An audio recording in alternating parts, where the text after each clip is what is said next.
And welcome to the National Meat Treasure Podcast with your host, Lou Gehrig's. Yo, you thought of a baseball player too? Wow. I was thinking of one too. Wow. Who? Yo, I was gonna say Mike Piazza, Oh shit. but only the blonde years. Only the blonde years when he. We're connected in that way. Holy Well, I'm only thinking of it shit. because of Sopranos, because they just made that like Lou Gehrig's reference on Sopranos. This Oh, last okay. season is very weird. It's a very strange one, but it's a good one. It's one of the sorry, Joey. No, what are you apologizing Before to me we get for? into the Sopranos talk already. Oh, I said your name, I guess. Introduce No, you didn't introduce Introduce yourself, yourself. Christian. Oh, I said it was Mike Piazza. Oh yeah, you fucking did. That's right. Damn. Frosted top. Yeah, frosted only the tips, blonde. Yeah, I'm Joey. You know, Only the blonde. But yeah, dude, let me tell you something. I feel like if you have issues with your parents, if you're a man, right, and you have issues with your parents because of the way they raised you, watch Sopranos, because I feel like being an adult, like a fully realized 30, 40-something-year-old in like the early 90s, like we talk about how bad it was in the early 2000s and the 90s as like teenagers. Imagine having to be 40, 30, 50 in those times. Like, Jesus Christ. Like having to The pay whole gas show- prices. I mean, the gas prices were great. The gas prices were great back then. Oh yeah, early $1.99. 90s. Be right back, Yeah, guys. you're Give me right. 1 second. They actually That was flashed before I that was on the fucking screen. driving. But I mean, like, just emotional shit. Like, I'm on the episode, spoiler alert for anybody who hasn't seen Sopranos, but the episode where, what's his face, find out his mom isn't really his mom. Nice mug. Sorry, a little plug. Wait. Wait, Livia's not his mom? No, was it Paulie? Paulie finds out his mom is actually his aunt, because his aunt Oh was yeah, a that's right. nun, That's right. But then she got pregnant, and then he had Yeah, his that's sister right. take care of the baby. And he's just like throwing a whole fit about it, and I'm like, because he's so religious, and I'm like, dude, nobody's fucking religious in 2020. Wasn't she a nun? I mean, yeah, she was a nun who got or she was trying to be a nun, and then got pregnant, and then had to like cover it up, so she like gave the baby away to her sister.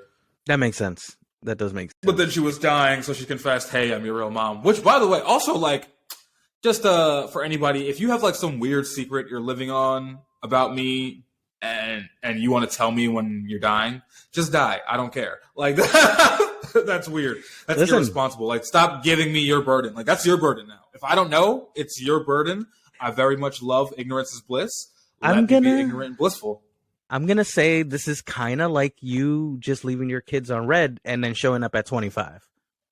So Same Yeah, energy, same baby. energy. Same energy. That's exactly. So I don't know, like, yeah, I don't want to wait till I on my deathbed to admit like some deep dark secret. Like, I do. I've been working on that. Matter of fact, I'm taking him. I I'm wish I taking him had- to the grave. Die with me, baby. To be honest, though, I wish my life would get spicier, so I had some like secret to take. Don't to say the grave, that, bro. 'cause I really don't say that. Leave it. I mean, I have a podcast. I wouldn't keep a secret for very long. I always had a big mouth, so I'm not like spicy. What happened enough to have a Tropical secret Vault? What happened to the Tropical Vault? I keep my friends' secrets, but here's the thing. Here's the secret to keeping your friends' secrets. You have to also not give a shit about them, because niggas will tell me something in deep confidence, and I'm like, oh, that's crazy. And in my head, I'm like, nigga, this is so boring. Like, I don't care about the thing you're telling me right now. Like, oh, you cheated on your girl again? Ooh, big whoop. Like, nigga, so you did last week. Yeah. So then I just like, I don't tell because I don't remember, because I don't care. As long as you can keep the secret, bro. self-censored. As long as you can keep it. Matter of fact, if I tell somebody a secret, I want them to forget it. It'd be funny because there'd be times where somebody's like, "Oh, I'm so glad you didn't tell this person that thing," and I'm like, Oh, right. yeah, I totally forgot. Oh. Totally forgot." Thanks for reminding me. Because it did not make me any money or get me sex. So that's what. Like, just don't get me wrong. I'm there for you in the moment when you tell me, but like 8 minutes after that, like when the phone hangs up or when the call is over, I'm taking some pussy. So I'm taking some pussy or some money. So really, the thing you told me, like, I'm gonna keep the secret because I care about you, but also because I have my own life and I need to do that. I should step out tonight. It's fucking early. I'm probably not working tonight. Do something crazy. You're having some moments right there. You are. I appreciate it. Big feelings, Like as I said, I like to tell I'm my also, son. You're I'm having also big buzzed. feelings. I've been drinking all day, pretty much. Not all day. Hey, I yo. got on. So I've been missing the pandemic a lot because the pandemic was so fun, dude. Like all I did was drink and fucking cook, and I also had a job, so I was making insane amounts of money. But you didn't know so what you had. More money than I was making more money it. than everybody, and then I couldn't even like spend the money on anything but food because everything was closed. So I was just cooking all types of weird shit in my house. And then today I was on YouTube, and for whatever reason, some cooking video popped up. I don't normally get cooking videos, but it was like just a silent video of some Dutch woman cooking something, and the instructions would be in Dutch, and then there'd be like a caption in English. So I'm like, oh, okay. So she had some like glazed chicken in a skillet, and I was like, I'm always trying to find ways to make chicken breast taste good because, you know, best form of protein, but also I hate it. Best form of protein, cheapest form of protein. Boringest form of protein. I always dry chicken out. I always fuck it up. Like when it comes to like, white meat. So I saw this recipe and it was like pretty cool. So I was like, you know what? I'm going to make that thing today. And then I was like, you know what? I'm going to buy some beer because I have no plans. So I'm going to cook and drink. And then I'm going to meal. And then the thing turned out good. It was delicious. I made 10 pounds of it. Nice. Is that why you have a do-rag and a Carhartt like beanie right now? Is that why? Like you're so ahead of the game? I have a beanie because it's cold, and I live in Detroit, and I have no hats, and I don't like hoodies. True. And the do-rag, I don't like cotton touching my hair because it dries your hair out. It fucks it all up. So I'm like, let me just put a rag on and do that. But this beer is very chilly. They're not sponsored. Two Hearted Ale, American IPA. I had this, a friend of mine brought this to my house a few weeks ago, and it was really good. It got me. Is it a local? No, it's Bell's Brewery. Where's that? Why? Joey knows so many things. You like downplay yourself, but like I don't think you realize how many times I say something and you're like you correct me or like know a thing that neither of us knew. You're a very knowledgeable man. I try to be. I'm sorry if I ever jump in and correct you. I feel like that's rude unless it's. Oh no! warranted. Always correct me. I'm very sorry. Yeah, I work in the beer section at my job. That's why I know. Oh, 7%. Oh, 7%. This is getting me really beer buzzed. section, yeah, dog. The beer section is popping. Like when you get to like, do you do the beer buying or do you just the ordering? What do you do there? The ordering. Okay, so you do the beer buying. Yeah. So I did beer buying for Whole Foods back in the day, and it was like Wild Wild West. Like people would do all kinds of crazy shit. Because it was a brand new Whole Foods and just like, wanting to get in that shelf space. Yeah. So, I don't know. I'm sure you know, Joey, the city is divvied up into distributors. Yes. And certain distributors cannot cross into other distributors' territories. Oh. And if they do, there's a lot of repercussions. That's why like certain beers will be available to you and like your other stores will have them because they're a part of that distribution route. Other stores will have them because they're a part of that distribution route. I'll tell you a good story. Right. So I did beer buying, and I had been trying to get Goose Island. This was 2008, 2007. So Goose Island wasn't like a big thing at the time. So a lot of people were like talking about it, like buzzing. It was a brand new craft beer. It was just kitschy. And I tried to get it for a long time, and this distributor was just like, I can't get it. Again, because of like whatever exclusivity right that they got to Goose Island to only to that distributor. So one day, a salesman comes from that distributor and says, "Hey, listen, I got some 6-packs. Why don't you take some of these?" And he gave me like a few cases, right? So I made sure that I wasn't, fucking with anybody in the wrong way. I was like, I could just give this to the teammates. Like, it's not a big deal. And they're like, no, we can put it into the system. It's not a big deal. And I put up all the Goose Island and it just looks great. I'm like really happy and proud. And my day off, my assistant manager gets approached by, I'm not going to say who it is, but maybe I should. Spicy. Sue me. No, seriously. So this guy stepped up to the assistant manager. He's like, "Hey, where'd you get that?" And my assistant manager just plays stupid. He's like, "I don't know. Like they just kind of like flew in here, and we have them in the system already." And he's like, "I thought we got them from you." And he's like, "Oh, okay." I clock in. And I always like face my, the beer shelf, just bring all the beer up front, make sure it's nice and looks good, especially like I'm coming in half day. So there's some holes. I'm looking at like what I can replenish it. Right. And I go to move the Goose Island and it won't move. And I'm like, that's weird. Like, sometimes there's that moisture. It makes it a little sticky. Right. Be sticky. Yeah, I try a little sticky. all of them, and I find out what happened because I carefully did it. I took all the beers out. That same salesperson, because they saw it on the video, put super glue and threw it all over the beer. So basically, to like sabotage, like a customer pulling that, like, because like I think there's something stupid in all of us that like turns on when we become a customer. But like a customer would have grabbed that 6-pack and just yanked the fuck out of it like they were Arthur in the stone and the sword. Yeah. Sword and stone. Yeah, and they would have just killed themselves basically. And Whole Foods would have probably like had to, dish out a lot of money. But yeah, that's how nasty it can be. Ice cream and beer. That's the pettiest shit I ever heard in my life. You know about that, bro, right? You know about that? They don't play, bro. They don't play. I don't. So I had a lot of good, like, especially those, like, wars. I'm talking about like the Mr. Softies. Okay, so yeah. Oh, the so trucks. they run it in a very specific way, and certain people have their hands in it. I don't know if that's the truth anymore. Like, if that's the case, because it's 2021 and it's kind of weird. But it was very much like organized crime. It was like, certain routes were protected.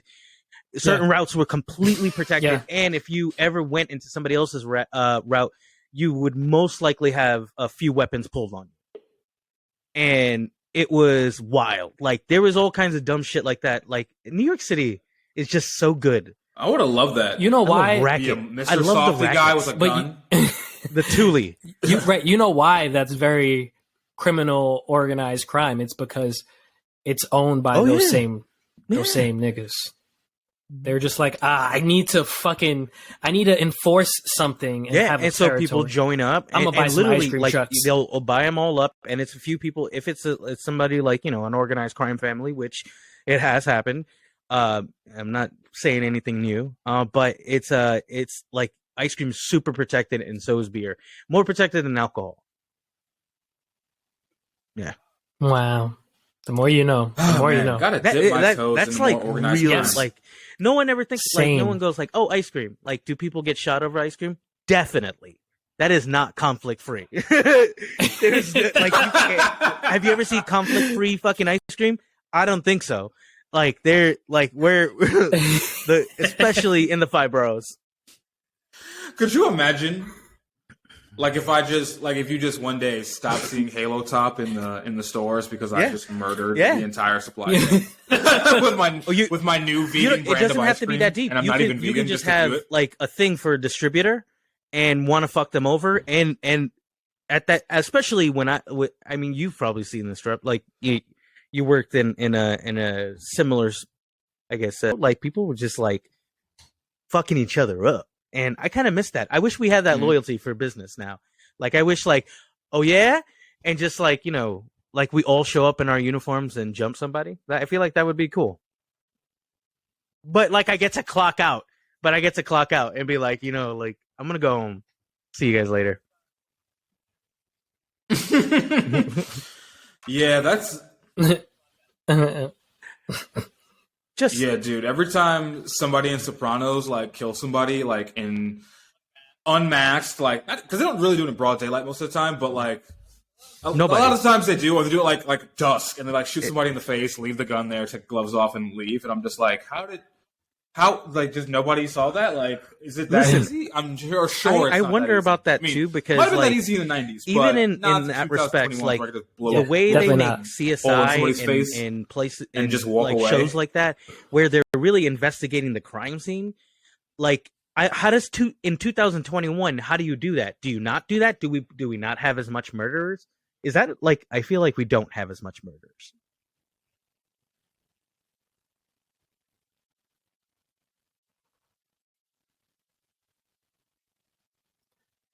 Oh yeah, no, there's way less crime now than like compared to previous years. Right. Wildly. I mean, I don't have any stats to prove that, but like, I mean, this is. Why do you think they made everything is right now? Right. Everything is recorded too. With like no fucking everything is recorded. Toll booths. Everything's recorded. Every phone is traced.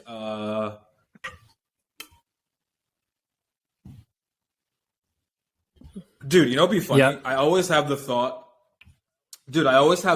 of like, I would love to kill this person, but like that would require me to leave my phone at home. You don't got require me maps? to leave my GPS, and I have to like that has like my inability to like know directions has saved so many lives. Analog Like, map. put a fucking Just a beat regular on the map, bro. It's just a map. Where do you buy a Like analog map? Analog Gas map. station? Paper do. map I analog. learned. I love it. You got to learn.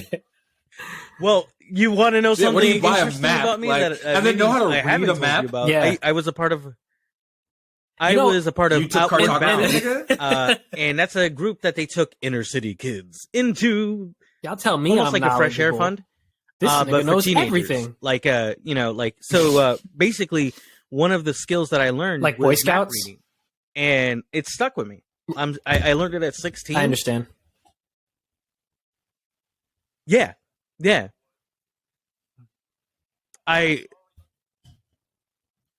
So what you're saying is you No, are they don't. in fact a murderer. It makes And what's sense. You great live in is the I know woods, which you can read a mushrooms are map. edible, which berries are You already as don't well. even, I'm pretty sure phones I don't even can. ping I out know there. where They the wouldn't be able nearest to find spring you. You is, probably and killed several of your I neighbors. have all kinds of. I have a menagerie of things that could be weapons. Does that make sense? Yeah. I'm gonna make myself one of those, like, you ever seen those Chinese staffs where they've got like the blade at the end? Yeah. Or, like, And it's I'm like a uncomfortable. scimitar almost. I'm gonna make that. I'm gonna make that. Yeah. I hope so. Yes. Oh shit! Yeah. Wow. And I'm gonna terrifying. That's dope though. Is that I'm what you're gonna gonna do in your free forge time? a So guillotine, instead of looking and up I'm gonna Brass find Against the Machine the news, plans you're again just for gonna be a making trebuchet. weapons. I support because that. you know I at support one you being point I'm gonna a have to weaponsmith. use it, and I might as well now. I'm definitely gonna use a guillotine soon. Like if we're upending the fucking system, if I'm talking about brass against, I better have the brass. And I'm saying.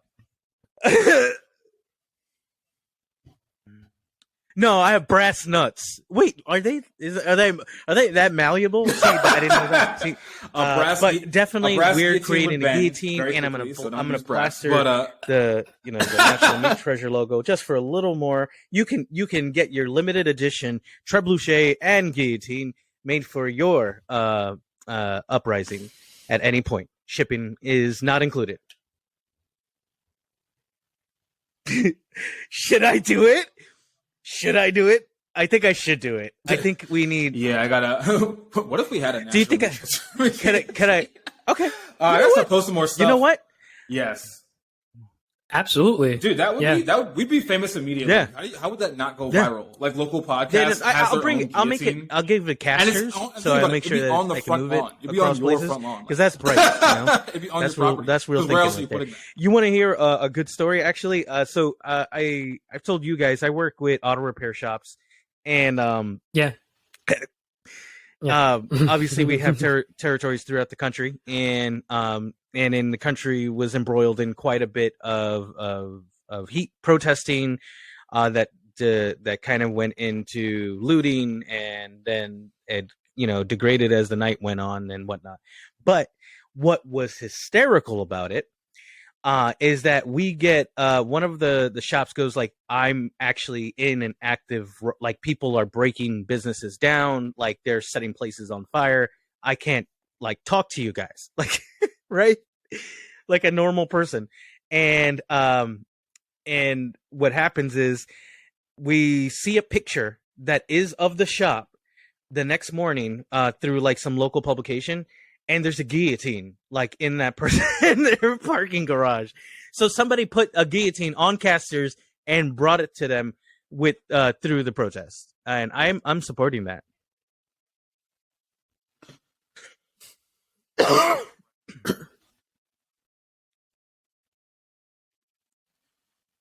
You know what though? I feel like, so I don't know how Reddit works. I don't know how Discord works.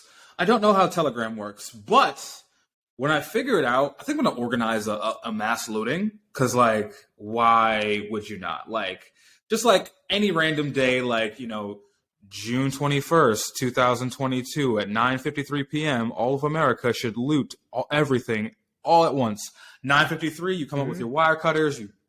I've been thinking a lot about, do you remember that story from a few years ago where, like, somebody, a bunch of kids, like 2 days before Black Friday, they literally robbed an Apple store by just like walking up to it at night, throwing a brick through the window. You sound like the Joker, okay? You fucking I want to like do that on a DC mass villain. scale, like millions of people, like because that might fix You're coming up with capitalism. So let's do that in a plan, and I'll get everyone organized, and we'll all wear like masks. Like I think that's what you're gonna like, a zebra mask. Like, what would you be your villain?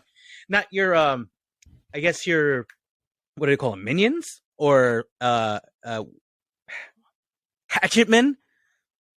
No, your crew, right? Like you got the Joker's got like his clowns, right? They all show up and whatnot, and like Penguin's got make it dark. your minions or your henchmen. My apostles of crime. What would your henchmen look like? Dude. Oh yeah, the minions. Silkies. Yeah, your henchmen. See, the FBI is already watching them, so it's already going to happen. But I think I would just join forces with this is a good ICP point as any. We got two guests jumping on the pod, which is actually an exciting thing. It's actually Brandon Manderville from Mander Film Productions and James McKenzie, who is the director of photography. They're going to be jumping on, talking to us about a few things, but, I'm going to let them right in. Let's get a little spicy. And I think, hey, all right, we got... What is up, guys? How you doing? Yo. What's up? Wow, look at that. Look at that. Say some things. Let's make sure we can hear you. Test 1 2. 1 2 test.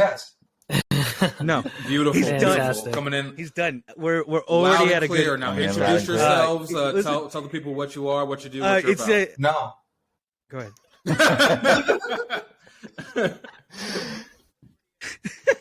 Great. James, you go first. Yeah. Brandon, you want to start? Okay, sure, fine, I'll start. I am Brandon Manderville. I am the founder of Mander Film Media. We're a media company in Brooklyn, New York, but we also do stuff all over the tri-state area whenever people give us money. Great. We also make our own content, and James over here is my business partner. He's the guy that makes all the pictures look pretty of weird things that I've thought up in my brain or weird things he's thought up in his brain that I'm forced to make people do stuff to and dance to. It's great. For sure. My name is James. James McKenzie is my name. I am one of the head members of Mander Film Media. Brandon and I are partners in this business, and I'm effectively Mander Film Media's staff director of photography, which is that term also means, cinematographer. I'm the person behind the camera, basically. Lighting, camera, that's me. I'm at. And, And Brandon and I, we work together in a sort of cinematographer director I guess capacity. We'll start there. How long have you guys been doing this? Whatever's needed for the work that we do. And, we've been a great team for the past couple of years. Listen, I was going to comment on a lot of things because you do look extremely different. I like the hair. You look good. You look younger than you've ever looked before, which is kind of weird. I don't know how I'm going to deal with that, but thank you. I guess I'll give a little background why even we have Brandon. Right? Besides the fact that he has a lot of interesting things going around. I actually met Brandon, I don't know, maybe like almost 12 years at this point. Like, it's quite a bit. You were a young little dude when I met you, and we were playing. I was a musician. I was a vocalist for a band, and so was Brandon. And interestingly enough, I don't know if you. The name was Sasha Grey, which happened to be one of my most spanked porn actresses at the time. So I did appreciate it. Listen, man, Sasha Grey was a national treasure, and we gave him the meat. Yes, thank you, guys. We're here, but no, you weren't in Sasha Grey. Yes, no. I wasn't in Sasha Grey. Brandon, weren't you in a band with me? Exactly like me. Weren't you in a band? Which guy is that? Oh my god, we're off to a great start. Literally was. We're talking about what Christian beats off to. What? See, that's why I'm wildly confused. But I was okay. in the other okay. one. before everybody that was in Sasha Grey was in bands with me, and then they made Sasha Grey. Pre Sasha Grey. Exactly. I don't know, man. It's funny because Brandon has cover up back in one of their songs back in like 2013 Where the Summit on Stands. YouTube. Okay. Yeah, listen, man. It's a confusing time for me, man. But no, what you call it? That's all. I was in Where the Summit Stands. That one. Yeah, man. Oh my god, that is. Dude, there were so many. Every single person that was in that band with me and in Sasha Grey, we all jumped to every other That's band. awesome. Look, So listen, like, it's like, it I was still have definitely songs for them meeting you back Behold the then, Bitter and then Truth. now Well, kind of that's like on my, when like, you've been iTunes right now. promoting Nice. the shit out of your Nice. stuff, which is great. And I actually checked out a few of the films that you actually did, and I've been thoroughly entertained. I'll say that, and I really appreciate the cinematography in the last short film you guys actually dropped. Which I guess I'll let you guys talk about it a little if you want to, or not. I'm not your boss.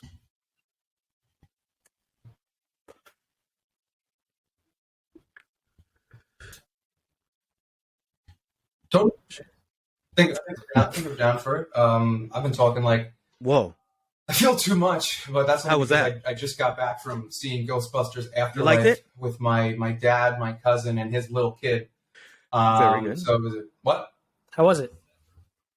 No, it was dope. It was good. I mean, Mhm. like the first hour is cliche after cliche after cliche, but appreciating listen. cliches of like, all right, I get why you had to do this, but it ended up being a pretty nice movie overall. So yeah. But anyway, yeah, that's why I feel like I'm talking too much. But I will. I'm gonna leave it off to James. Tell him about like 17 different lenses. Or so for a bit of context, the last film that we did that we released on our YouTube channel in the past couple of weeks was called So Long Casey.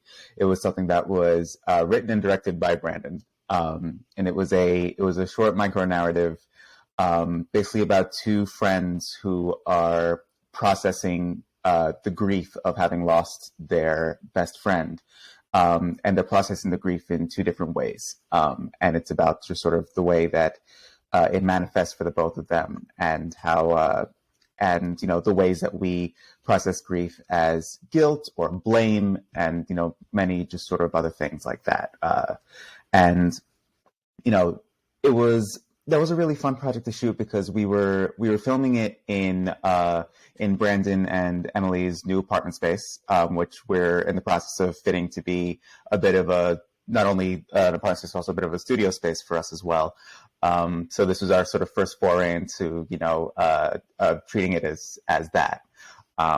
And it gave us a lot of room to just sort of experiment with the space and be inventive, with the way that we shoot it. It's two people sitting at a table, but there's a lot of ways through the way you choose to photograph or film something that you can evoke, emotion and story based on what you're telling. So, we played a lot with color.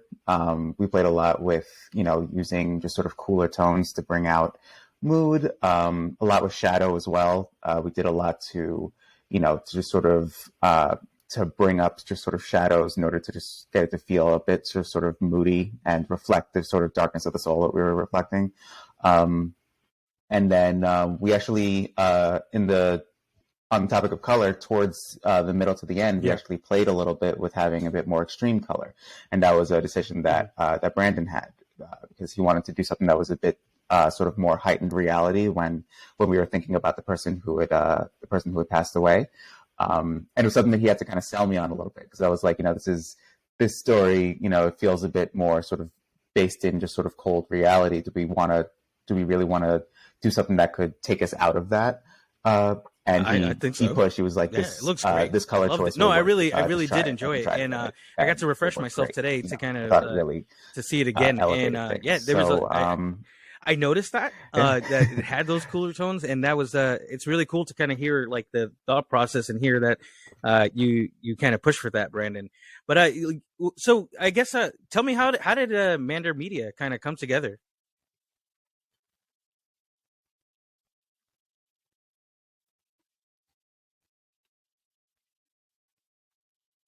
oh man, Mander Film Media was kind of the culmination of like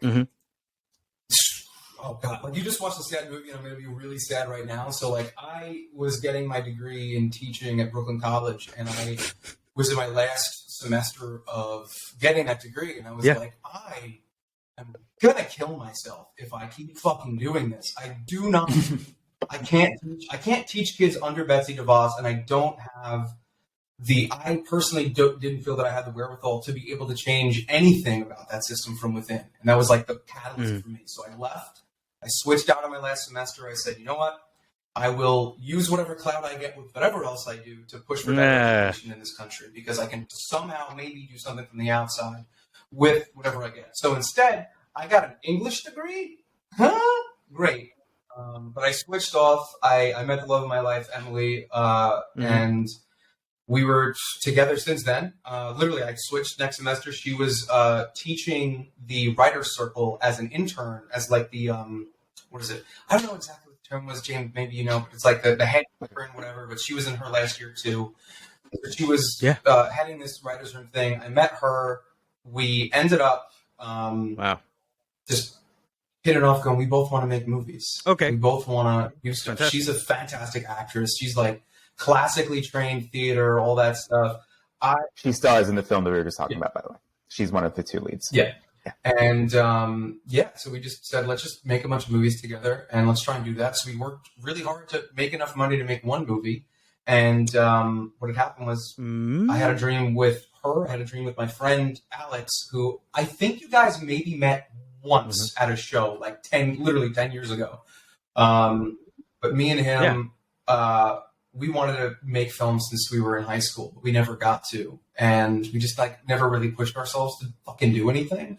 And it just came to the point of like, if I'm gonna drop out of this program of like this other dream I had to be a teacher, I'm gonna like want to fucking do something else, take a fucking risk. So took one risk, met the love of my life, took another risk, pushed to get onto a web series called Camp Get Right, where I met that fucker down there. I don't know like where I am on your screen, but I'm pointing that way, and that's where James is for me. And yeah, so like I met James. He was the cinematographer for that. And you want to pick up from here, James?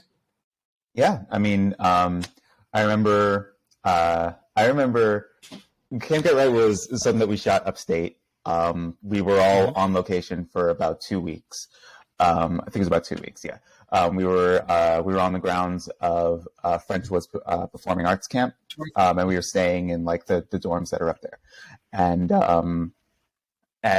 I remember I came out of my room and I was walking down the stairs, and this random guy just walks up to me. He's like, "Hi, my name is Brandon. I'm going to be, I'm one of the people helping out on set here. It's great to meet you. Let me know anything that you need, and we'll vibe and we'll do stuff." And I was like, "Great, thank you." And then I continued what I was doing. And then like we talked a few more times after that, but I remember at one point we were, we had to drive across the campus to get to the next location we were shooting at. And he put on, I forget what band you put on, but you put on some metal in the car. It was either and I was like, Suffer or Thy Art Is Murder or somebody. It might have been, yeah. And I was just like, "Oh, Brandon, we're gonna be friends." And like, it just like we just completely hit it off from there. We just totally vibed. And we worked on the rest of that project, and then some months later, I get a hit up from Brandon, saying, I'm trying to get a company started. I'm trying to start, a collective, friends coming together and, just making movies, putting together a group. I'm trying to form a team. Are you interested? And, I went through to their place in Bay Ridge, and, we talked shop, and, Manful Media became a thing. That's awesome. Yeah. That's a really great. We've been just sort of growing and creating together ever since. And that was 3-4 years ago at this point. Yeah, man. Fucking crazy. Now, I got a question. I was actually just binging some of your movies on YouTube before we got on here. And two questions I have. You said you needed money to make these short films. How much money did something like the film Never Have I Ever cost? Because that looked like, if I had walked into somebody's apartment that was playing, I would have thought that was on NBC or something. That was really quality shot. And also, second question, you were talking about like colors earlier, and I don't know shit about cinematography, but the color choice seems very like common in like the warmth in the scene, very common in like teen movies. So how is that? Is there a method there that I don't know about? Because like I said, I feel like I just walked in and Degrassi was playing. You know what I mean? It's funny. When we say like, we do things when people pay us to talk about that in a bit more detail. There are projects that we do internally as a company. Things that we will either, pool our finances together, or maybe we'll crowdfund, fundraise, whatever. And those will be the narrative projects that you see on our website, but on our YouTube channel rather. But then we also do client work. We also work with nonprofit organizations and commercial companies, et cetera, and we'll create content for them as well. But on the topic of something like Never Have I Ever, So Long Casey, or Anyone But Here, a lot of the choices when it comes to color, imagery, et cetera, it all just kind of comes from the script. It all just kind of comes from, when you read the script, it comes from what sort of feeling, mood, emotion are you getting from it, and it also comes from kind of our collective consciousness of things as well. Like you said, the sort of warmth of Never Have I Ever is something that you would see in a TV show like Degrassi or something. And that's just sort of something that we all kind of collectively know and understand of shows like that. So it makes sense to kind of sort of stay in that vein in that way. And it feels right for the story as well. This is a story about, two people having, just a very sort of honest, earnest, intimate moment with each other. You want it to feel, warm and inviting. In the same way that with So Long Casey, they're at odds with each other and they're in grief, they're in mourning. So you might want it to feel a bit colder. These are just kind of things that I guess sort of come with time and come with just sort of knowledge of the medium, knowledge of the craft, and it's something that, the more people just sort of play with the art form that film is, you just sort of get a concept of it, And as you were shooting this, like, how much did this cost? Because I'm watching it and I'm seeing all the different camera angles, and I'm like, there has to be like 8 different cameras in this room for this 5-minute short film. And I'm like, how are 2 guys that my friend knows pulling this off? Because we're all poor. What's it called? So one of the big things about Mander Film, and I promise I'll get to your number in 1 second. I'll preface it with this. One of the things that we wanted to do was bring everything that we have to the table from each of us. So James, he has his whole camera package. We were like, if we're going to make stuff together, then we're going to have a writer's room with a few people, which sometimes we're in. And then, like, for me, I'm just going to pick this up, and then it'll come up. Here's a microphone. I do all the audio stuff. So I brought all of that stuff. And James brings all the cameras, and basically with that we kind of cut out the middleman of having to pay those departments, because the departments are us, right? So we're the labor doing those things. Particularly on Never Have You Ever, we did have a different guy do audio because I was producing, I wasn't directing that. Another friend of ours was doing it. But yeah, so basically what we do is we pool our labor together with who wants to be a part of which project we're doing. And anybody extraneous, then we're paying them the industry rate that they should be paid. And then I think all in all, and you're gonna love this. That's awesome. That's film. Fucking awesome. Like, we did it for $1,500. Thereabouts. Not bad. But no, I mean, like, that's like, yeah, man. I mean, one of the things we were doing back then, like around that time, was also going. We did a couple stints at the LGBTQ center at Staten Island, doing classes to kind of show people like, hey, this is how like you could get from no budget to a budget. This is how you can figure out how to get like these pieces together to do whatever you want to do with the film. This is like a producer masterclass of like how to get to not knowing what to do directly into like, and this is all free to make sure that like young kids that are out there would have an outlet to be able to learn what to do. And a big part of what I always wanted to do, like I said with the teaching thing before, is give these tools to people for free and make sure that people can actually get somewhere. Because, like I said, we're all fucking poor. We don't have a lot of fucking money. We didn't come from a lot. And giving back to make sure that people have the opportunity to make what they want, to make art that they have in their fucking soul and get it out there. That's like that was what always drove me to want to make movies since I was little. And then growing up, I can't do it. And I love that. A little hard. You know what? Like because I'll be one of my best friends and my business partner.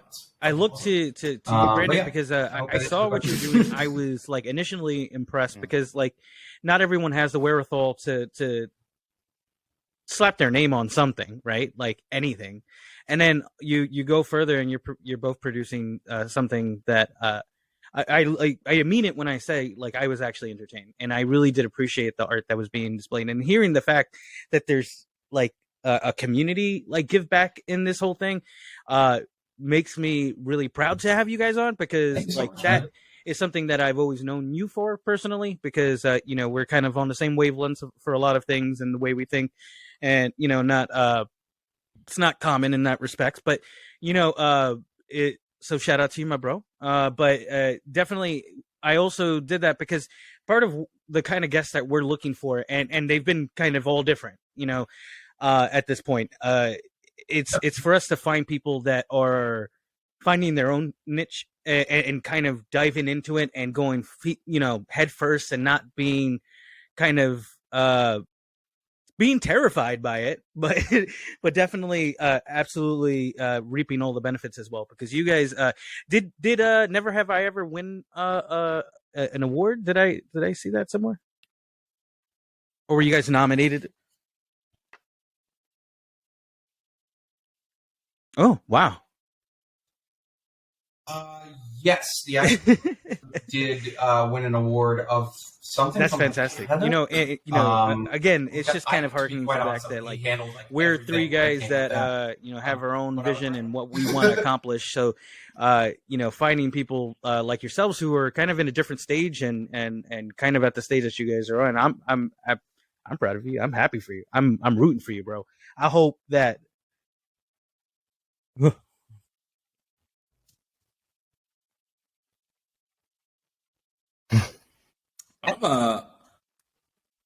I'm curious about this producer masterclass. I've always wanted to like do short films and put out content, but I'm a single man in my 30s who pays child support, so I've never really known what tools I have access to. I have a car payment. I live by myself, and I can barely afford the bare necessities. So like, what resources would I need to, like, if I wanted to just, I don't know, make like short vlogs just to promote this, just a morning vlog of me brushing my teeth. What do you think I would need? James, you want to handle first? Yeah. Honestly, like the best film school, like, and I'm talking to somebody who went to film school, like one of the best film schools is YouTube. Like, real talk, like YouTube, there's so many YouTube channels that can answer all your questions. But I mean, to get started doing just like cool like vlogs and stuff, all you really need is like a basic camera. Like Sony has some cameras, Canon has some cameras that work for vlogging purposes, that you can also maybe even use for like short film purposes, and like a microphone. Then you take it into you can do it in iMovie, you also do it in like Adobe Premiere or something, and just like slap something together. And with practice, it just kind of comes together. You know, as far as just like putting together like short films and stuff, I mean, like, you know, a lot of why we exist and why we do what we do is because we want to, you know, impart the knowledge onto people. We want to collaborate with people. We want to give people a platform to create content, of course. But like, you know, there's a lot of ways that you can just kind of slowly, bit by bit, you know, sort of teach yourself. I mean, one of the what you were saying earlier about like how many cameras like do we use in Never Have I Ever? We only use one. You know, the reason that that film shoots tend to go for like 12 hours a day is because you know, let's say you have 15, 20 shots you got to do. You're bouncing around that room with one camera all day to get those shots, you know. As opposed to, and then you can do it with multiple cameras if you want, but then that's like its own workflow. It doesn't necessarily save time. Sometimes it adds time. It depends on what you got to do. But I mean, with the experience, you know, you just kind of, you know, just sort of trying it out and messing around and, you know, making mistakes, messing up, and even just like going about it, you know, the sort of broke filmmaker way where you you don't necessarily spend money on like the biggest cameras, the biggest sound, etc. You just kind of get together with actors and choose something on your phone even. It's and very just, punk. And you just sort of get a feel for like what it takes and what it requires. And you just sort of watch YouTube channels and they'll see. Yeah, exactly. I mean, it's all it's all very grassroots. It's all very built from the ground up. You just kind of teach yourself. A lot of the greatest filmmakers in the world are self-taught. And that's a lot of that kind of brings a and a lot of interesting filmmakers working thought now to are mind. completely self-taught, Like and they're all working. how people have kind of departed the idea that I need to go to this so it just to takes be time. able to do this, because like broadcasting podcasting is as close to broadcasting as it would be in a DIY spirit, right? Exactly. And I think about that all the time. Like, had we been maybe 15, 20 years removed, we wouldn't have this platform to be able to do these things. Or you look at YouTube as a resource, we would be thinking, man, I have a lot of stupid ideas that I want to share, and I have no way to do this. And maybe like a ham radio, I don't know. But it's definitely like, I mean, that would be me. Yeah. I would be really stoned screaming into a ham radio for 10 hours a day. And you know what? It's into the void. Into the void. But no, how did you get to that point? So you went to film school. Do you feel like absolutely, like there were some skills that you absolutely learned and are invaluable to you, but do you think you could have done without it?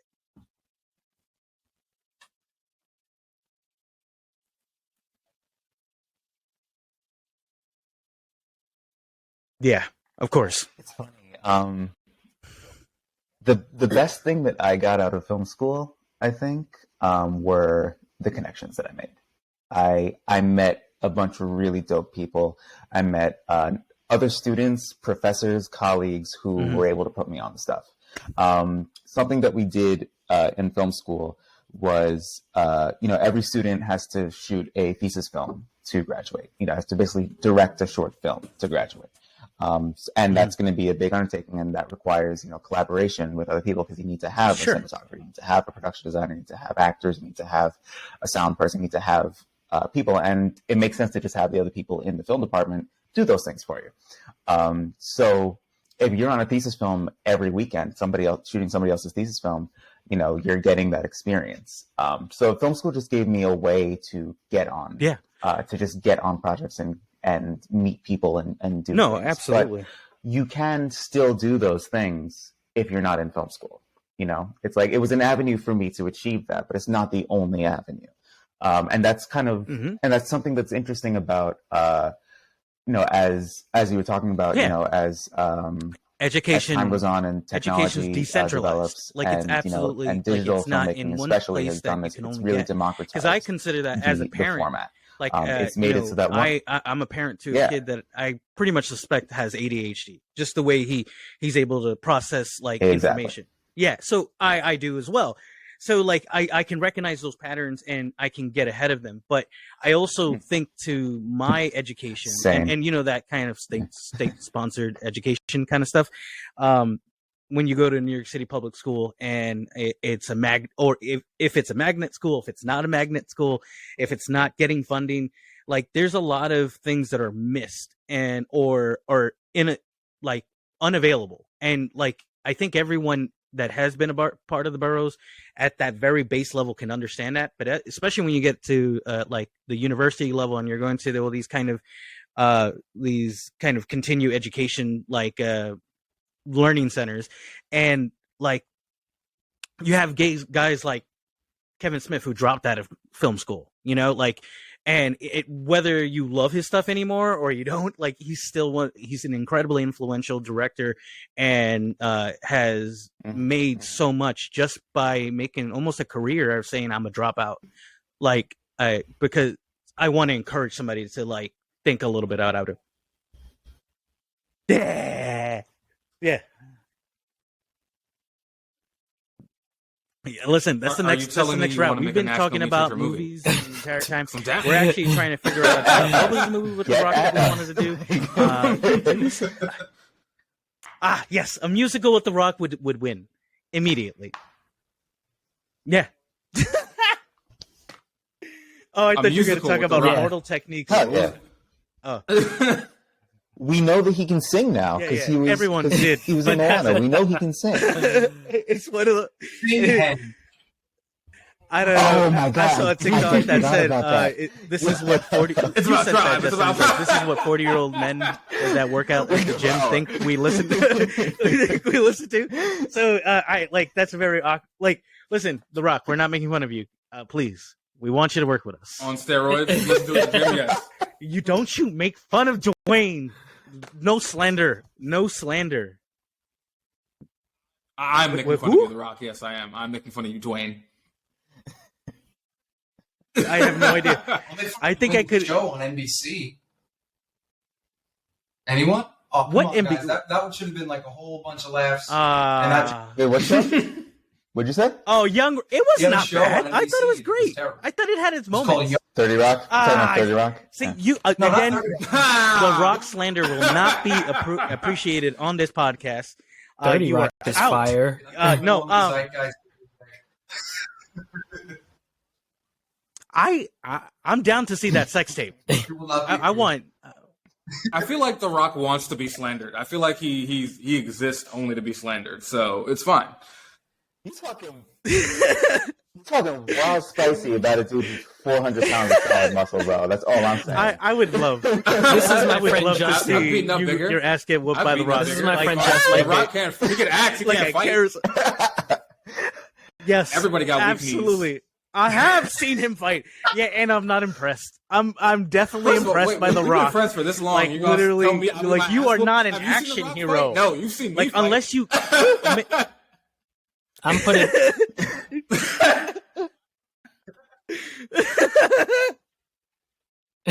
You have started a war. You don't want to see the end to, my friend. Oh, yo, when he picked Because up that boulder, I will kill The Rock. We just talked about murder before these guys came on. what? I will kill I'm The putting Rock. my money. No. This is a man who has not seen the Scorpion King. I'm not doing that. I'm putting my money. No, on no, no, no, Justin. no, sir. I'm putting my money on Justin. All right. Yeah. Hey, that's right. See, here's I Those the are disagree. thing. some terrible I think- Scorpion King CGI. Here's the thing about Justin. No, At the Justin's right definitely moment, getting like The Rock is headlocked out. and like he's gonna have to say uncle. Like Really, like a nice like chop over. He's out cold. Just Listen, he's got me in a headlock, right? He lifts me up. We're I done. cock my legs back, We're kick him in the absolutely knee done. backwards. He's down. That's it. It's over. From that, And that move works. I've done that in real life. okay, that's a load That's of a working move. that's a load of malarkey out The Rock's there not for gonna all swing of on you me. out He's a there. boxer. This Listen, man I have a lot of fight- is I have a high fight is a IQ, great man. soul, a All funny person, but I do not think he can beat The Rock. Listen, you're barely a criminal. You're a good guy. Stop it. But And a criminal. you know, that brings me to something. We were actually just talking about this before you guys got on, because Because you're a Justin civilian. I don't has tell a you what to very be up to, all right? super villain-esque thing, you know, like ideas that he has in his head. And I asked him, what would his henchmen look like? Because if you recall, Joker's got like his Joker gang, and they got clown makeup. You got Penguin with his dudes. They like, especially Batman super villains. They always had their gang kind of like have the gang colors, if you will. What would your henchmen look like? And this goes for both of you. Whoever wants to start it off. yeah. Yeah.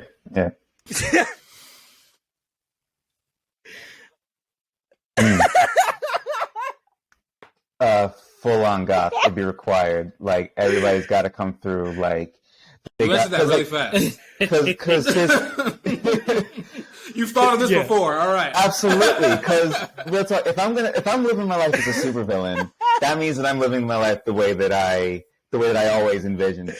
And like for Halloween, I got to go as the goth kid that I always wanted to be growing up, but was never brave enough to be, and I was so happy.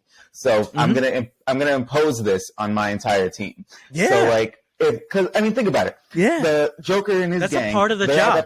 They all got the clown makeup. Yeah. That means that his henchmen, they fucking clock in like If you're early, smart. so that they If can you're smart, put you on come into clown work makeup. That with shit the takes an makeup. hour But then plus you in run the morning. risk. Like, it takes an hour plus before they start their henchmanship. That's mad time. So you know what? Right. Exactly. You just get jumped by the police. You on your way to work. Like literally, like, NYPD is just beating you with Like their you ride in the expandable fucking 6 train batons. with the clown makeup, like, Yeah, they're where else where they come from? I love how they're he in said Parkchester. It is I love how literally he said the Parkchester. 6 train, so you know the Joker, That's the hideout. the minions are coming from the Bronx. They're from Parkchester. Apparently exclusively fucking. But yeah, no, I'm gonna if it's accepted that So, that there's I love this. I love makeup this. This prep is good. time, like to be padded into their shift. How about you, My Brandon? whole team's gonna be goth. Like you're gonna know exactly who you're pulling up on if you're gonna come fight me. in So, this one. are we Like, getting guys in 100%. Hawaiian shirts? Yeah. That's it. Brandon, what about you? Casual Friday. You know what? Are they rocking If they're gonna slides? get their ass kicked or, if Or- they're gonna or kick thongs? ass, because it's definitely going to be the former, not the latter. And you might as well be comfortable. Oh, see, I thought a completely different thing. I Could you thought imagine, shorts. like, could you imagine getting like robbed by a dude in like a Patagonia sweatshirt? Yo, I'd be tight. Yeah. Vest? What is that? I was thinking like Yes. Brandon's squad Fantastic. will be in like That's fantastic. basketball I love shorts this. and, You know, like, flip-flops. You didn't and tell like us what slides your and shit. henchman would And look my like. team are all gonna look like Brandon Lee and the Crow. course. Like that would Why? be separate. I think there's a lot of Yeah, I did. I said they'd be wearing you horse just masks. you just have horse Nah. horses as a gang as your Okay. gang. And what are you called, the horse squad? Or are you called Joey, the What do you chaotic call him in? neutral Like- of the, like- the pod. Chaotic neutral. bitches? That's accurate. Like You watched you and took it too far. And you're up. horsey gang? Yeah. Horsey gang. Nah.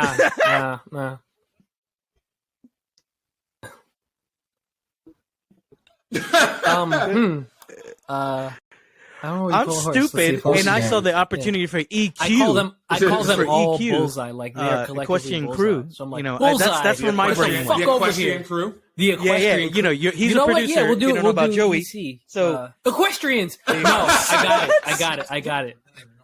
The equestronauts. Listen, I think I would, That's dope. and it does Crew come with out. a Yeah, Q? no, Hell yeah. the equestronauts. The equestronauts Question. Fire shit. from Bob's Burgers. So yeah, if you want Joey doing some sound in your movies, do that because he does the sound for this podcast. I don't know if movies and podcasts are the same thing. They're probably not. But Joey's always down to learn stuff, and he needs a new job. Why not? I'm good at my No, he job. doesn't. But But I'm down to learn want him stuff. to grow for I'm him. down to learn stuff always. You know. Dude, like if you your beats are already fire, and I can hear from listening I to them appreciate that, brother. that you already know what you're doing. A little. You're I try. halfway there already. Like not even, you're like 99% there. Thank the you, only bro. difference is that when it comes to dialogue, you're doing the same shit that you're already doing with fucking when you're But producing vocals. the vocals on somebody. Like it's all automation and balancing that with your fucking room tone, your roll tone, all that shit, and then boom, you're done. And plus you could, bro, best secret in the world. Just get Isotope Nectar 3 Listen, I've been had put it that. on I'll say this. I've been had Nectar 3, bro. and there you go. What? Yeah. So now you can put that on your Fiverr that you can do audio for movies for film now. I will mix your movie for $5. Pull up on That would me. be great. Or whatever it costs on Fiverr, whatever that the cost of that going rate is. Chat. I'm down with it. You know, I wanted to. I guess being a that check you for like guys are in film, $4.99 from Warner I wanted to Brothers. get your maybe your I picks know you got more of than- stuff come on, that you that was a have joke been for the kind of pod. into, whether it's on YouTube. It's a But legally I wanted to binding gush for contract. 1 second because I was obsessing over something with the guys in the chat, and it's Cowboy Bebop. Okay. Okay.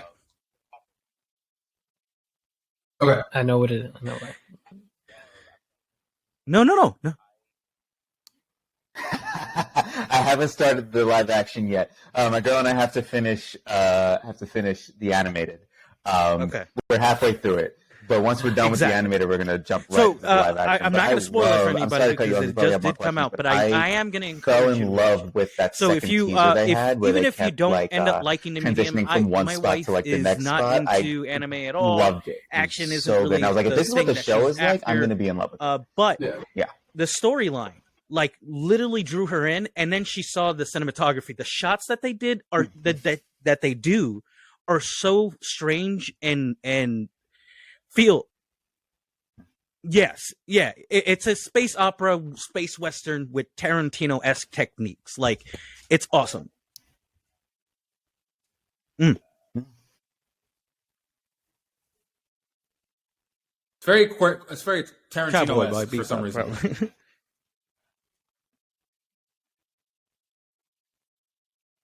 I bet I can speak to why it's Tarantino-esque. It's because Tarantino is a big fan of old kung fu movies, and there's a very 80s, a very specific sort of 80s 70s style of cinematography where they use a lot of zoom lenses, where they shoot on particular types of film stock, etc. And there's a certain sort of action and energy to the way that they shoot it. That it looks like, based on that trailer, that they're going to be doing in the live action show, specifically because, when you want to adapt an anime, there are certain things about animation as a medium that don't 100% translate to live action. There are certain things about the way that you can compose an image in animation that if you try to do it in live action, it can work, doesn't always work, etc. Yeah. But the nice thing about Cowboy Bebop is that it's something that the original series was so it was so entrenched in a certain type of style and aesthetic. This idea of a space western, this idea of a sort of space adventure, a sort of swashbuckling type of thing. That that it makes sense that you can sort of shoot it. That you can shoot a live action version in a way that borrows from things like old kung fu movies or old westerns, and it still feels authentic to what Cowboy Bebop is, because Cowboy Bebop is already borrowing from those things. And the reason it feels in line with Tarantino probably is because he also borrows from those things, because he was always a big fan of those. Tarantino put all those things in Kill Bill. He put all of them in Django. He put all of them even in Hateful Eight, movies like that, because he's always been a big fan of that era of filmmaking. So it makes sense that it's all a sort of shared intertextuality. That's what I ended up taking away from the show, was the fact that there was some real creators and filmmakers and thought behind sort of feed a lot each other. of stuff. They all are borrowing from each other, and some all borrow from the same. But you know what? In my opinion, I think it was just the right amount of fan service mixed with masterful editing and shots and so many things that they just experimented with at the end of the day, which is what I love, because there's times where you feel like you're in this fever dream with them, because it is space, right? There is weird shit happening, and this is a future we don't know, right? So they're experimenting with everything that you can imagine, artificial intelligence, what happens with this, what happens with that, and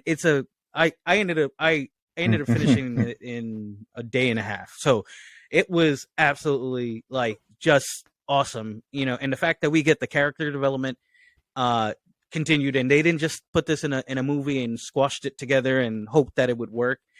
They gave everyone their breath, and I'm in love with Faye Valentine. I'm saying it for the podcast. I'm saying it for the world to hear. I'm sorry to my wife. She's Mexican native. She is beautiful. You leave her alone, and if you ever slander her again, listen. You leave me alone. Another white woman. Goddamn. She is Mexican. So she gave me very white energy. As soon as I was I get really that. into it. This is your official review from Justin. But I will say too white for me. White. No, I guess she's I will say that please check out Cowboy Bebop. That's my recommendation. And also check out The Harder They Fall. Because the more I watch it, which is now the third time that I've watched it, I have fallen deeper in love with it. Yeah, it's good, bro. That.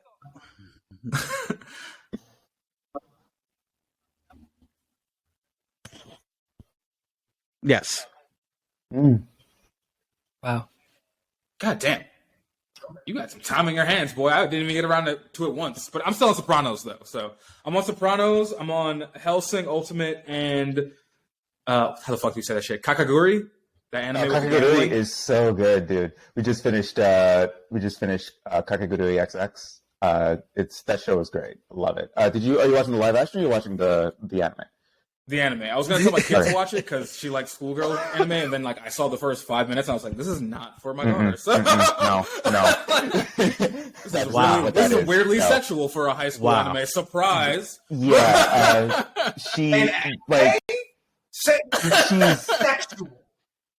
She's basically turned on by the risk that comes with gambling. Yeah, she's just playing blackjack and moaning. That's the whole show so far. But yeah.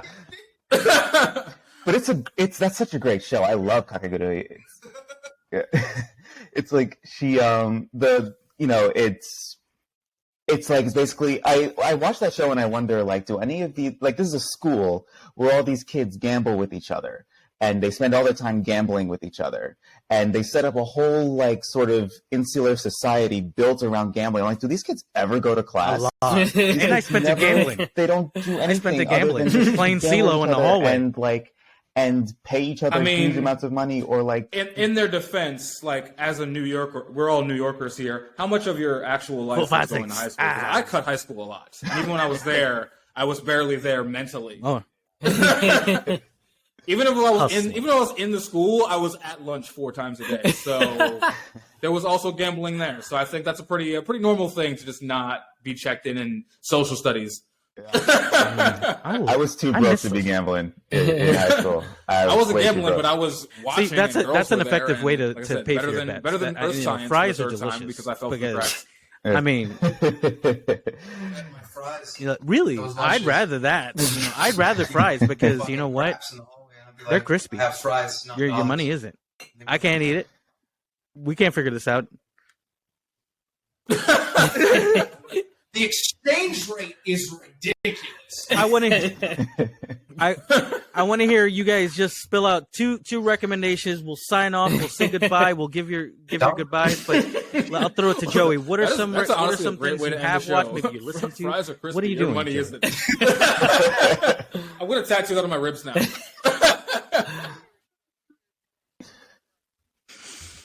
Good recommendation.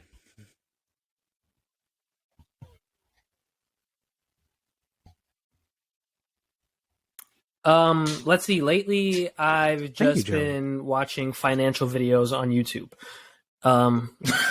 Nothing but that. Yeah. So get your money up. Let's all get it together. There's a new future coming up, and we're gonna do better than the last generation. That's what I recommend. This nigga sneaked this to his mom and said she was broke. Aww. Never that. Don't you Never don't you giggle? I got a face tattoo of an E and an M. Elizabeth and Miguel. Gang shit out here. Wait, you have your face tattoo? What about you, Brandon? Nah, it's not real. I've been just drawing them on. Yeah, sure. You paint your nails and put on lipstick, and I draw on face tattoos that I'm going to get. That's all right. You got me there. He did. Oh man. Well, you said recommendations. So other than what I'm casting, my first recommendation is that Stephen Yeun should have been cast as Spike and not John Cho. But I really hope that he did a good job in Cowboy Bebop because I was just like, he's too old. But I mean, the spirit of Spike was as old as John Cho is. So that's my balance. Other than that, honestly, I will. That's a really good recommendation. And did we catch yours, Mobile James? Suit Gundam Iron-Blooded Orphans is actually Shakespearean. I knew it. Always watch that fucking show. It is the best one that they've made in a very fucking long time. Dune is fire. Yeah,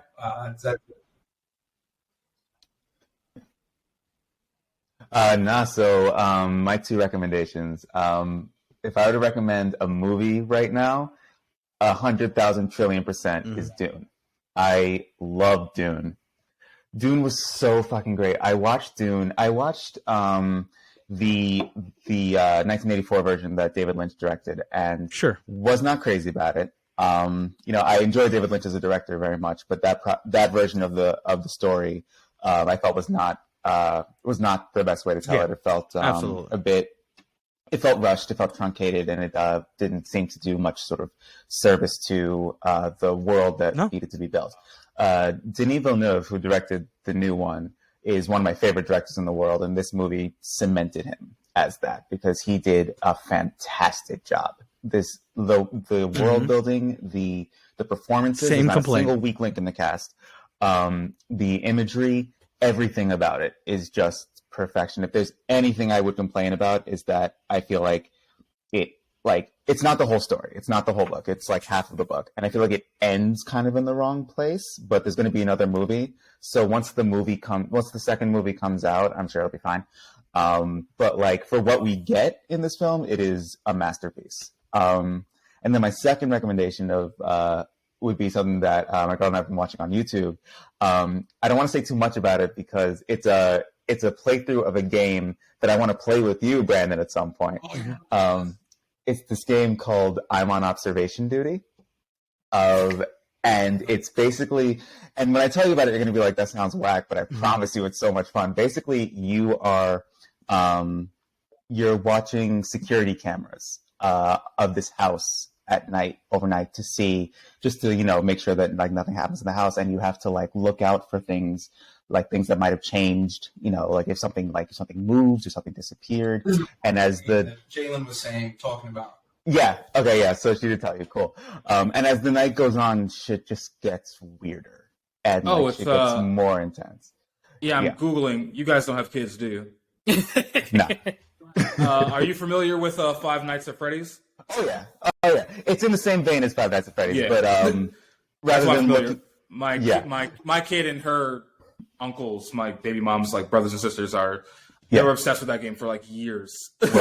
Yeah. It's in the same vein because in Five Nights at Freddy's you're looking at security cameras as well, but instead of like watching out for like stuffed robots that are going to come kill you, you're looking for other. So with that, I think that's a good send off, guys. Why don't you plug all your socials that game is so much fun. It's fun to watch people who don't know the game future projects that play are coming the game up for the first time and like lose their mind. James said, "Fuck all those nights at Freddy's. We're playing this." Yeah.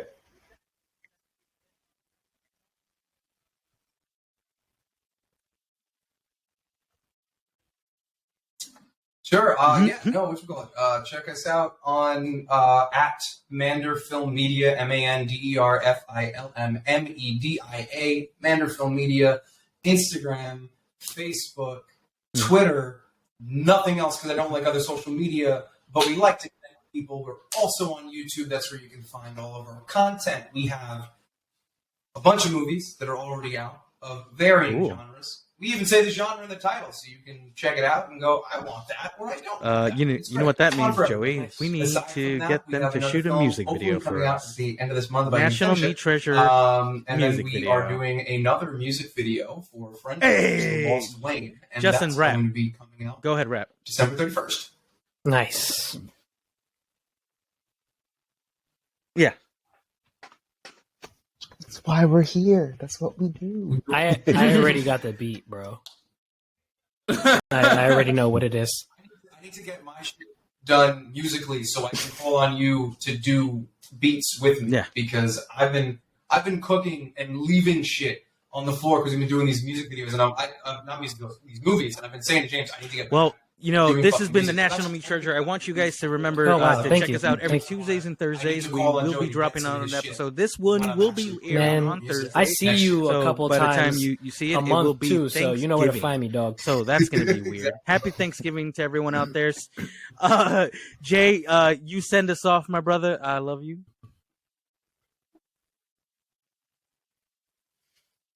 Whoa. Hold on. What?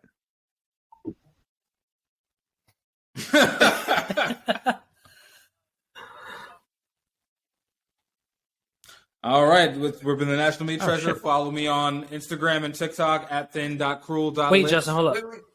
Wait, before you go, there was something I wanted to tell you because it was in my head this whole time and I was waiting for the perfect time. You were asking about resources, and aside from YouTube, check out studiobinder.com.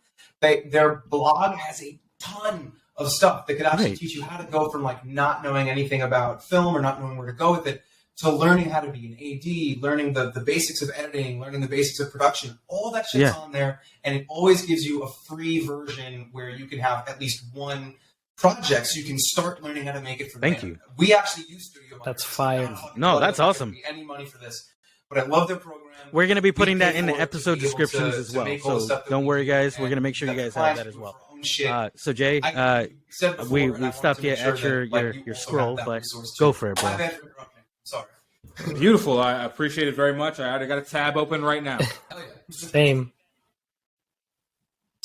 Cool. We have a playlist. At thin.cruel.lips on Instagram and TikTok to find me, Thrillah. Follow us on our Spotify playlist, National Meat Treasure. Yeah, man. We got some tunes. And James, you got anything to plug separately? Say what? You got anything to plug separately? No, just reiterating what Brandon said, at Mander Film Media, you. On Instagram and Twitter and Facebook. Oh, no, Our it's been a YouTube channel pleasure, is man. also So, Mander Film again, Media. Me, we were myself, really happy to have you. Thank you for at the pleasure of James the McKenzie conversation, because on it was Instagram, freaking my dope. website, But in any case, this has been the National Meat Treasure. We love you but guys. yeah, check us out. We're Check me out. gonna Check us out. enjoy Mander Film probably Media, and we're always turkey at excited this point. to do So- more stuff, and we're happy that you guys had us on. Happy to have you.